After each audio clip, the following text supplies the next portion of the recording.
여러분 안녕하세요. 포크 채널의 국밥합니다.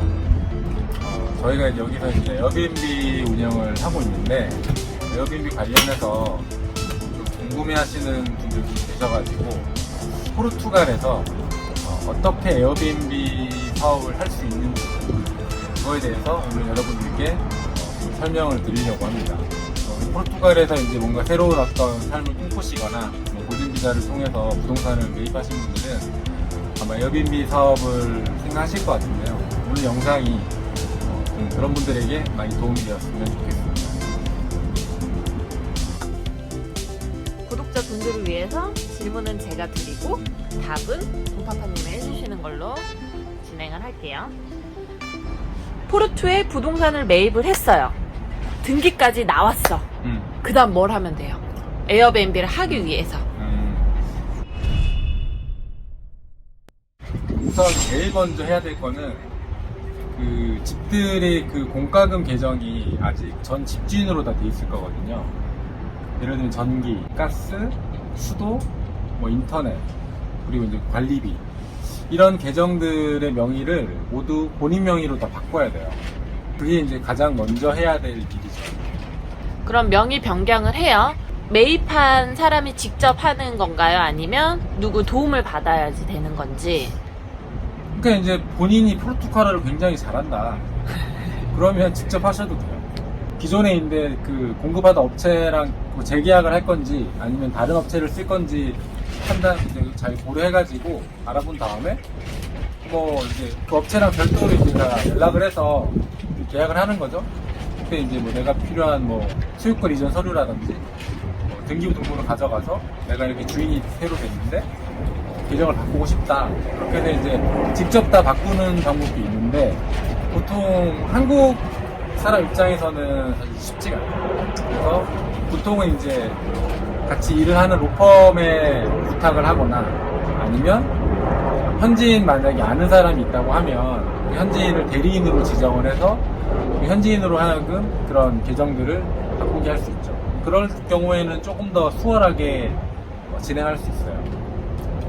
대리인 지정이라고 하면 서류 같은 거를 통해서 지정을 하거나 하는 절차가 그렇게 있어요. 해야 돼요. 왜냐면 포르투갈 같은 경우는 위임장이 필요하더라고요. 그래서 변호사한테 부탁을 해서 내가 이런 사람을 대리인으로 지정을 하려고 한다. 그 위임장에 그 대리인이 하는 업무들을 명시한 다음에 로펌을 통해서 이제 위임장을 작성해서 그 위임장을 근거로 현지 대리인이 본인을 대신해서 명의 변경을. 또 이거는 한국과는 좀 다른 시스템이니까. 네. 그럼 명의 변경을 했어요. 그 다음에는 뭘 하면 돼요? 우선 이제 에어비앤비를 돌리기 위해서는 여러 가지 행정적인 그런 절차들을 마무리를 해야 돼요. 그러면 행정상의 절차가 남았다는 게 뭐가 있죠? 네. 크게 세 가지가 있어요. 우선 첫 번째로는 단기 임대 사업자 등록. 첫 번째.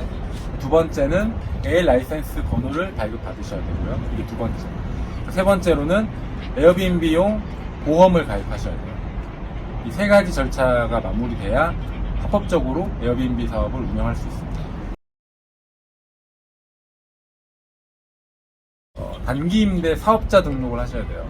이게 액티비티 레지스트레이션 이렇게 표현을 하는데 그 세무 대리인을 통해서 그 국세청에다가 신청을 하시면 돼요. 네, 그리고 이제 두 번째로는 이제 AL 라이센스 넘버를 받으셔야 돼요. 그러니까 단기 임대 허가 번호를 각 그 부동산마다 받으셔야 됩니다. 그러니까 이거 같은 경우도 똑같이 세무 대리인을 통해서 받으시면 돼요. 그러니까 단기 임대 사업자 등록증이 나오면 그 다음에 이 번호를 신청할 수가 있거든요. 그래서 그 에어비앤비를 운영하기 위해 필요한 여러 가지 이제 법적인 요건들이 있는데 이런 것들을 이제 다 충족을 한 다음에 그 번호를 신청하게 되면 이제 번호가 이제 나오게 됩니다.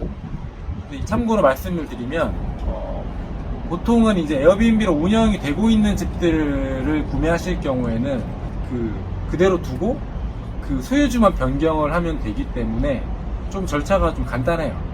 그런데 예를 들어 에어비앤비로 운영하지 않았던 그런 집을 새로 이제 운영을 하실 경우에는 번호를 새로 발급을 받아야 되기 때문에 시간이라든지 이런 것들이 좀 더 오래 걸릴 수도 있습니다. 그래서 저 같은 경우는 이미 에어비앤비를 운영 중인 그런 허가 번호가 있는 집을 구매하셔서 운영을 하시는 게 여러 가지로 좀 시간과 에너지를 절약할 수 있는 그런 방법이라고 생각을 합니다. 네, 그럼 이제 세 번째는 이제 단기 임대용 보험을 가입을 하셔야 돼요.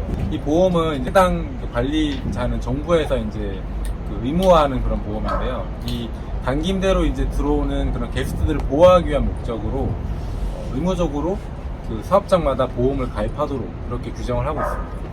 보통 금액은 1년에 한 5, 60유로 정도 되는 것 같아요. 네, 그 정도 되는 것 같은데 어쨌든 이 보험을 반드시 가입을 하셔야 에어비앤비로 운영을 하실 수가 있습니다. 그리고 참고로 집에 대한 그 보험은 따로 드셔야 돼요.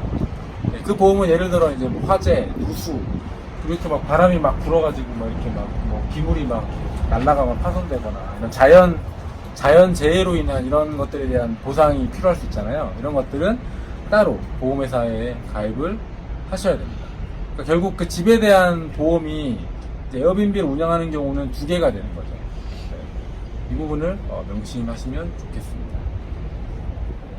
그러면 여기까지만 준비하면 운영하면 되는 거예요? 서류상으로? 서류상으로는 그렇죠. 네, 서류상으로는 말씀드렸던 이 세 가지와 더불어 아까 말씀드렸던 공과금 명의 이전하는 거 여기까지 하시면은 다 끝나고요.